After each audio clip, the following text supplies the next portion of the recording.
Hello students, in my last class I taught you about aggregate demand and aggregate supply. Now we'll study consumption function or propensity to consume. Basically consumption function propensity to consume means हमने consumption तो पढ़ लिया, but what is consumption function और propensity to consume? It means income का कितना portion आप खर्च करने वाले हो, क्योंकि बाकी तो आप सेव करोगे.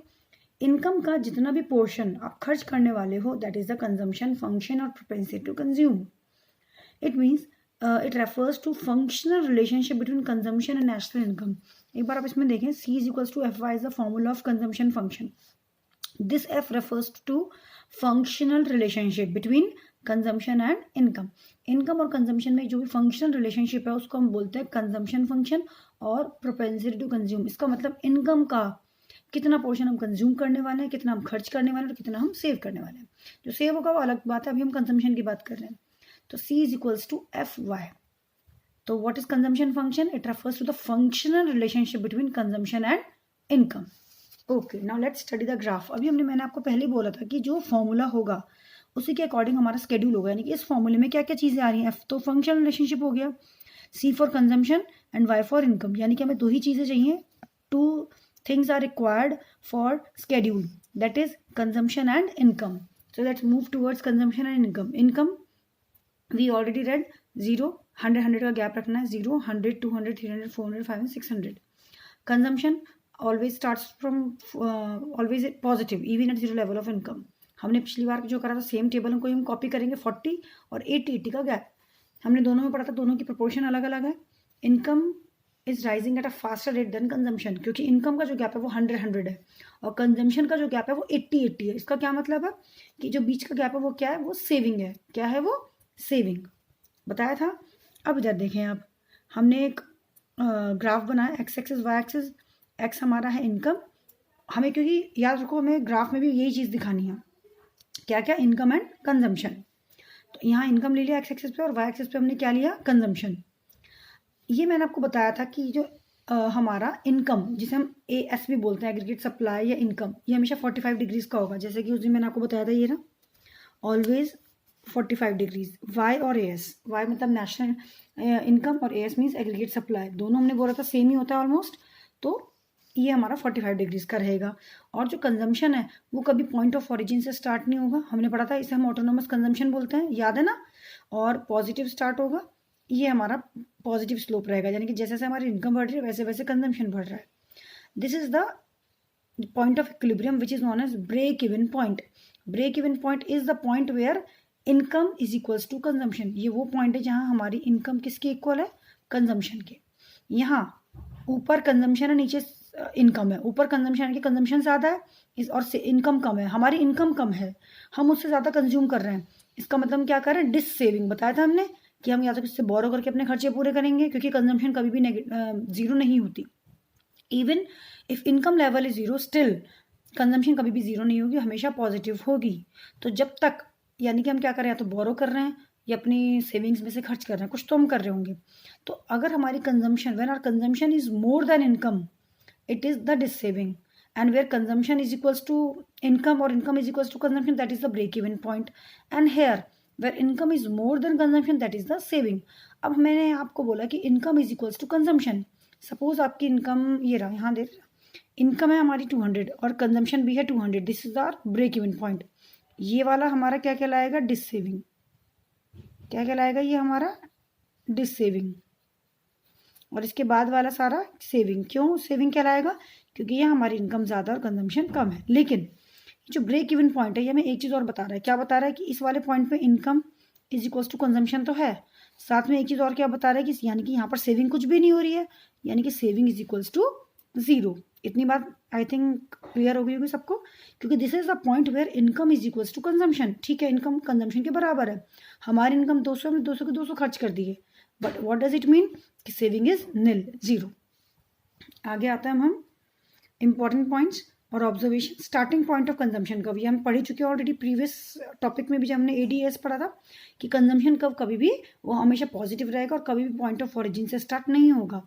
वो इसलिए पॉइंट ऑफ ओरिजिन से स्टार्ट नहीं होगा क्योंकि कंजम्पशन कभी भी जीरो नहीं होता, ऑलवेज पॉजिटिव होता है. और income, sorry, consumption at zero level of income, consumption at zero level of income, ये इनकम है, ये कंजम्पशन है. तो that is known as autonomous consumption. बताया था ये रहा, ये हमारी इनकम है 0 बट कंजम्पशन आ रहा है हमारा 40, तो ये वाला ऑटोनोमस कंजम्पशन है, consumption at 0 level of income. Then slope of consumption curve, कैसा हमारा कंजम्पशन कर्व का slope? Positive slope, CC is the positive slope. But we all know कि जो कंजम्पशन कर्व है उसका प्रोपोर्शन और इनकम कर्व का प्रोपोर्शन अलग अलग है, क्योंकि अभी मैंने आपको बताया इनकम का गैप ज़्यादा है, इनकम ज़्यादा तेज प्रोपोर्शन से बढ़ रहा है एज कम्पेयर टू कंजम्पशन, तो कंजम्पशन भी राइज हो रहा है, इनकम भी राइज हो रहा है, कंजम्पशन भी राइज हो रहा है, बट कंजम्पशन का प्रोपोर्शन कम है एज कम्पेयर टू इनकम, क्योंकि कुछ पोर्शन हमें सेव भी तो करना है, इसलिए। आगे देखते हैं अब हम, let's move. Income is less than consumption, ये तीनों पॉइंट हमारे वही हैं। एक तो income is less than consumption, break even point, income is more than consumption. Here you can see income is less than consumption, that is this saving, income is equals to consumption, that is the break even point, income more than consumption, that is the saving. ये तीनों point यहाँ पर आने हैं। यहाँ पढ़ लिया, हमें इनकम को हमने टारगेट ले लिया। If income is less than consumption, income कम है कंजम्पशन से, सेविंग जिस सेविंग है। Income is equals to consumption, break even point, income more than consumption, saving. यही वो तीनों पॉइंट है। अब हम आगे आते हैं, जो इम्पोर्टेंट है हमारी types of propensity to consume. अभी हमने पढ़ा प्रोपेंसिटी टू कंज्यूम, सिर्फ हमने इतनी पढ़ा था प्रोपेंसिटी टू कंज्यूम। अब जो प्रोपेंसिटी टू कंज्यूम है ये भी दो तरीके का होता है, एक होता है APC, एक होता है MPC। क्या क्या होता है? APC and MPC। APC का फॉर्मूला सिंपल है हमारा, APC average propensity to consume is equal to C upon Y। C upon Y means consumption upon income. और ऐसे ही अगर मैं आपसे MPC बोलूँ तो MPC का फॉर्मूला क्या हो जाएगा? MPC याद है ना, हमने पहले पढ़ा, मार्जिनल जहाँ वर्ड आ जाए यानी कि एडिशनल, चेंज इन, तो change in C upon change in Y। दोनों का डिफरेंस समझ में आया? APC एवरेज है simple C upon Y, consumption upon income. But अगर MPC आ गया मार्जिनल यानी कि एडिशनल यानी कि चेंज, तो change in C upon change in Y। अगर हम APC की बात कर रहे हैं, अगेन फॉर्मूले में C और Y है, यानी कि हमें अगर हम स्केड्यूल बनाएंगे तो हमें दो ही चीज़ चाहिए, C एंड Y। Y वही 0 100, या हमने 600 तक ना करके, क्योंकि कैलकुलेशन बढ़ाना कोई फ़ायदा नहीं था, हमने टिल 400 लिया। आपकी मर्जी, आप 600 तक भी ले सकते हैं। कंजम्पशन 40 80 का गैप, APC आप निकाल लोगे आराम से C अपॉन Y। अब हम यहाँ एक चीज़ ऑब्जर्व कर रहे हैं, इसमें क्या ऑब्जर्व कर रहे हैं, यहाँ पे आपको जो ये वाला ग्राफ है आप इसको स्किप करके पुराना वाला ग्राफ बना देना, कोई इशू नहीं है। ये वाला ग्राफ आपका कॉमन हर जगह चलेगा, C अपॉन ये वाला, ठीक है, ओके। यहाँ एक बार हम ऑब्जर्व कर रहे हैं कि APC मोर देन 1 भी है, इज इक्वल्स टू 1 भी है, और क्या है ये, लेस देन 1 है। फिर more than 1 is equals to 1, less than 1। अब APC मोर देन 1 यानी कि average propensity to consume more than 1 कब होगी? यहाँ आपको कंजम्पशन को पकड़ लो, if consumption is more than income तो APC ज़्यादा होगी, यानी कि आप कंजम्पशन का ज़्यादा पोर्शन आप कंज्यूम ज़्यादा कर रहे हो अपनी इनकम से भी। आई बात समझ में? ये कुछ टिप्स है, ये एग्जाम में जरूर आता है कि when APC can be more than 1, when APC is equals to 1, when APC more than 1। तो APC मोर देन 1 कब होगी? जब कंजम्पशन ज़्यादा होगा इनकम से। 1 कब होगी? जब consumption is equals to income होगा। और लेस देन 1 कब होगी? जब कंजम्पशन लेस देन इनकम होगा। खुद देखिए, जब हमने 120 को 100 से करेंगे डेफिनेटली मोर देन 1 आएगा, यानी कि consumption is more than income. Same number से दोनों, सेम नंबर को सेम नंबर से डिवाइड करेंगे 1 आएगा, यानी कि consumption is equals to income. यहाँ है कंजम्पशन कम है, इनकम ज़्यादा है, जब छोटे नंबर को बड़े नंबर से हम डिवाइड करेंगे तो डेफिनेटली लेस देन 1 आएगा। तो ये वाली बात याद रखनी है अच्छे से। 3 केसेस आपको ध्यान रखना है, more than 1 is equals to 1, less than 1। When it could be APC could be more than 1 when consumption is more than income, is equals to 1 when consumption is equals to income, less than 1 when consumption is less than income. Let's move further. Important points. APC is more than 1. अभी मैंने आपको बताया when APC is more than 1 when consumption is more than income. APC is equals to 1 अभी हमने बताया कब है APC is equals to 1 when consumption is equals to income. और third is APC less than 1 when APC is less than 1 when consumption is less than income. Next is APC falls with increase in income. एक चीज़ हमने और observe करी, जैसे जैसे हमारी income बढ़ती जा रही है वैसे वैसे हमारी APC फॉल हो रही है। क्यों हो रहा है? एक बात सुनिए, जैसे हमारी इनकम बढ़ने लगती है डेफिनेटली हमारे एक्सपेंडिचर भी बढ़ने लगते हैं, लेकिन जिस प्रोपोर्शन से हमारी इनकम बढ़ती है क्या उसी प्रोपोर्शन से हमारी कंजम्पशन, हमारे खर्चे बढ़ेंगे? नो। फिर हम सेव ज़्यादा करने लगते हैं। हमारी इनकम 10 से 20 हो गई तो ना खर्चे 5 से 10 हो जाएंगे एकदम, या इनकम 1 लाख से 2 लाख हो गई तो क्या हमारे खर्चे जो पहले 50,000 थे एकदम से 1 लाख हो जाएंगे? नो, डेफिनेटली कंजम्पशन बढ़ेगा, बट जिस प्रोपोर्शन से हमारी इनकम बढ़ी उस प्रोपोर्शन से वो नहीं इंक्रीज होगा। क्यों? क्योंकि हमारा सेविंग बढ़ जाएगा उस केस में। क्या बढ़ जाएगा? हमारा सेविंग। ठीक है, तो ये बात याद रखिए कि APC always falls with increase in income. APC can never be zero, ये आपको मैंने बताया था। एपीसी देखो कभी जीरो नहीं है, यहाँ जीरो नहीं है, यहाँ पर भी नीचे से जीरो, तो यानी कि क्या रहेगा हमारा? इन्फिनिटी। तो why APC can never be zero? क्योंकि अभी हमने पढ़ा है कि सी कंजम्पशन, क्या कंजम्पशन कभी जीरो हो सकता है? No, consumption is always positive even at zero level of income. Even at zero level of income, consumption is positive. So this is the reason why APC can never be zero, it always remains positive. Is this clear? Even at zero level of income, consumption can never be zero. So we have read so many points. One, APC more than 1, then is equals to 1, then less than 1, then APC falls with increase in income, and next and the last is APC can never be zero. Is this clear? Next is MPC, marginal propensity to consume. MPC formula मैंने आपको बता दिया, change in C upon change in Y, यानी कि change in consumption upon change in income. अब इस फॉर्मूले के अकॉर्डिंग हमें क्या चाहिए? यही चीज चाहिए, इनकम भी कंजम्पशन भी। इधर देखें, सेम वही हमने इनकम ले ली, सेम वही हमने कंजम्पशन ले ली। अगर मैं आपसे कह दूं change in C, change in सी का क्या मतलब है कि नीचे वाले को ऊपर वाले से माइनस कर दो, तो फर्स्ट वाला तो डैश ही होगा, क्योंकि क्या कुछ भी नहीं है, 40 में से कुछ भी नहीं होगा। 120 minus 40, 200 minus 120, 80, 280 minus 200, 80, 360 minus 280, 80। Then change in income, क्योंकि 100 गैप है तो सिंपल 100 आएगा, सिंपल इसमें आपको बता देती हूँ। 100 माइनस 0, 100, 100, 200 माइनस 100, 100, 300 माइनस 200, 100, 400 माइनस 300, 100। तो now we got both the things. अभी हमने फॉर्मूला पढ़ा, क्या फॉर्मूला है हमारा एमपीसी का? Change in C upon change in Y. तो let's put the formula change in C upon change in Y. निकालें आप 80 डिवाइड बाय 100, 80 डिवाइड, सब कुछ सेम है, बाय चांस यहाँ पर सब कुछ सेम है, तो हमारा कांस्टेंट आ गया एमपीसी, दैट इज 0.80। यहाँ पर भी ग्राफ हमारा वही चल जाएगा, कोई इंपॉर्टेंट कोई प्रॉब्लम नहीं है। Next, value of MPC varies between 0 and 1। इस बात का बहुत ध्यान रखना है हमें कि जो एमपीसी की वैल्यू है वो 0 और 1 के बीच होती है। क्या होती है? 0 और 1 के बीच में हमेशा। यहाँ पर आप देख सकते हो 0 और 1 के बीच में है। क्यों? अब इसका रीजन सुनिए। अगर हमारा एमपीसी 1 है, अगर हमारा एमपीसी 1 है, यानी कि हमने जितनी हमारी एडिशनल इनकम है मैंने सारी की सारी कंज्यूम कर ली, इसका मतलब यही तो है। एमपीसी इज इक्वल्स टू 1, क्या मतलब है कि जितनी हमारी, यहाँ एडिशनल के बारे में बात हो रही है, मार्जिनल का मतलब है एडिशनल, यानी कि जितने हमने एक्स्ट्रा अर्न किया, जितनी हमारी एडिशनल इनकम हुई, हमने सारी की सारी कंज्यूम कर ली। क्योंकि खुद देखो फॉर्मूला क्या होता है? Change in C upon change in Y, यही बताया। सपोज हमारी इनकम बढ़ी है 10,000 से और हमने उतना ही खर्च कर दिया, तो क्या हो गया? ये 1 आ गया ना, तो एमपीसी इज इक्वल्स टू 1। अगर एमपीसी 1 होगा तो चेंज इन एस, यानी कि सेविंग्स, एडिशनल सेविंग हमारी क्या हो जाएगी? 0, 0 ही तो होगी। आपने जितनी एडिशनल इनकम ली, आपने सारी की सारी खर्च कर दी। मैं दोबारा बताती हूँ, सपोज आपकी एडिशनल इनकम रही 10,000 रुपये की, आपने सारी की सारी खर्च कर दी, तो क्या आंसर आया आपका? 1। अगर आपने income, change in income is equals to change in consumption, तो बचा क्या? क्योंकि change in Y is equals to वही change in C plus change in S, यही तो होगा। मैंने आपको क्या बताया था? Y is equals to C plus S, तो हम कह सकते हैं change in Y is equals to change in C plus change in S. अगर इस फॉर्मूले के अकॉर्डिंग चेंज इन वाई 10,000 है, चेंज इन एस 10,000 है, तो यहाँ पर क्या आएगा? 0 ही तो आएगा। तो यानी कि हमारी सेविंग्स 0 है, कुछ भी सेविंग नहीं हुई हमारी।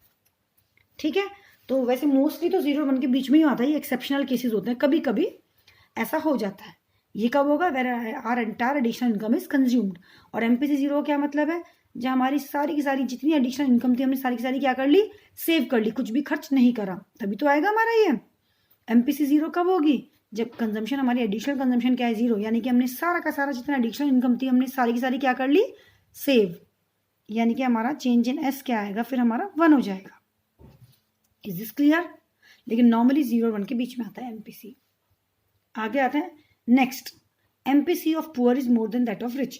उन्होंने बोला एमपीसी पुअर का ज्यादा होता है, रिच का कम। ऐसा क्यों? सुनिए मेरी बात। पुअर है, उनकी 100 रुपये इनकम है, अगले दिन 110, 120, यानी कि जितनी उनकी एडिशनल इनकम बढ़ती है उनका खर्चा भी उतना ही बढ़ने लगता है, क्योंकि उनके पास ऑलरेडी इनकम कम होती है। 100 की जगह 110 रुपये हो गए, वो 100 उनको पहले बेचारों को कम पड़ रहे थे, तो एडिशनल जो इनकम हुई वो सारी की सारी क्या हो गई? कंज्यूम हो गई। हमेशा याद रखो जो एमपीसी है वो किसका ज्यादा होगा? हमेशा पुअर कंट्रीज का। पुअर पीपल का और इवन डेवलपिंग कंट्रीज का। अगर हम डेवलप और डेवलपिंग के बारे में बात करें कि जो एमपीसी है वो किसका ज़्यादा होगा, डेवलप का कि डेवलपिंग का, तो हम बोलेंगे किसका ज़्यादा होगा, डेवलपिंग का। क्यों?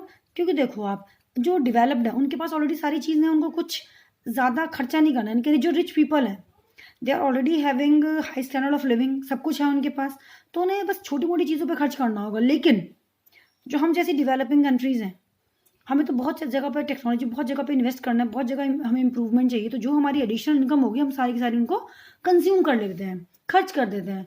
क्यों? For betterment. Same with the poor people. हम लोग हैं, हमारे घर सब चीज़ें हैं, जो पुअर पीपल है उसकी इनकम बढ़ी, उसके घर में कुछ भी नहीं है, तो वो क्या करेगा, वो सारी चीज़ें लगी जो भी होंगी फैसिलिटी नेसेसिटी ऑफ लाइफ वो अफोर्ड करेगा ना, वो अवेल करेगा ना वो सारी चीज़ें। सपोज उसके घर पंखा भी नहीं है, थोड़ी इनकम बढ़ी तो फैन ले आया वो। आई बात समझ में? यानी कि जो पुअर होते हैं हमेशा उनका एमपीसी यानी कि मार्जिनल प्रोपेंसिटी टू कंज्यूम ज़्यादा होता है as compare to the rich one.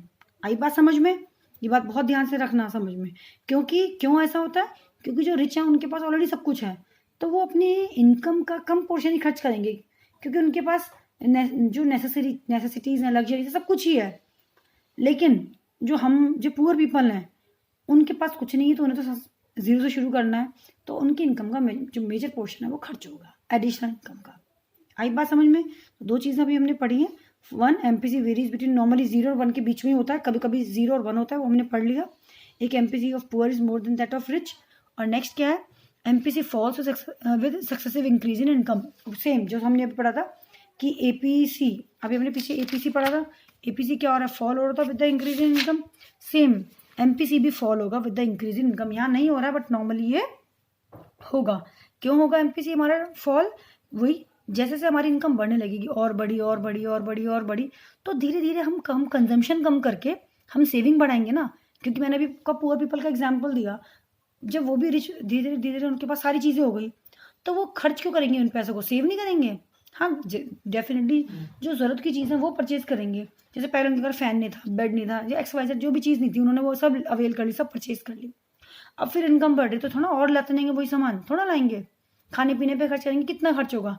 यानी कि अब उनका इनकम का जो एडिशनल इनकम का मेजर पोर्शन है वो क्या होगा, सेव होगा। इसी वजह से जैसे जैसे हमारी इनकम बढ़ती है वैसे वैसे हमारी एमपीसी भी फॉल होती है। अब यहाँ देखते हैं एपीसी और एमपीसी का difference. Meaning, it is the ratio of consumption expenditure, वही जो हमने ये लिखा है ना, यही है C/Y। देखो, it is the ratio of consumption expenditure to the corresponding level of income at a point of time. Same है, same here. It is the ratio of change in consumption expenditure to change in income over a period of time. APC point of time में याद रखना, point यानी कि stock, और ये flow period of time. Next आता है हमारा वैल्यू मोर देन 1। एपीसी मोर देन 1 मैंने पढ़ा, हो सकता है, बट कब होगा एपीसी मोर देन 1? जब हमारा कंजम्पशन ज़्यादा होगा इनकम से। But MPC can not be more than 1। क्योंकि क्यों नहीं होगा मोर देन 1? क्या हम अपनी एडिशनल इनकम से ज़्यादा कंज्यूम कर सकते हैं? ये वाली बात बहुत इंपॉर्टेंट है। क्या एमपीसी मोर देन 1 हो सकता है? नहीं हो सकता एमपीसी मोर देन 1। 0 और 1 के बीच में रहेगा, या कभी कभी 0 और 1 हो सकता है, लेकिन 1 से ज़्यादा नहीं हो सकता। क्यों नहीं हो सकता 1 से ज़्यादा? सपोज हम ये वाला फॉर्मूला बता रही हूँ, 10,000 हमारी 10,000 इनकम है, क्या हम 11 खर्च कर सकते हैं? नहीं कर सकते हैं। तो क्या एमपीसी मोर देन 1 हो सकती है? जब ऊपर बड़ा नंबर होगा तभी तो मोर देन 1 आएगा, and that's not possible. Next, response to change in income. In both the cases both fall, APC falls और MPC is also fall. But जो एमपीसी है it falls at a rate more than that of APC, means it falls at a faster rate than that of APC। दोनों fall हो रहे हैं, APC भी MPC भी, लेकिन MPC ज़्यादा तेज़ी से फॉल होगी एज कम्पेयर टू APC। अब फॉर्मूला आपको पता ही है। Is is clear to everyone? Please read this chapter and make notes of the same. Thank you, students.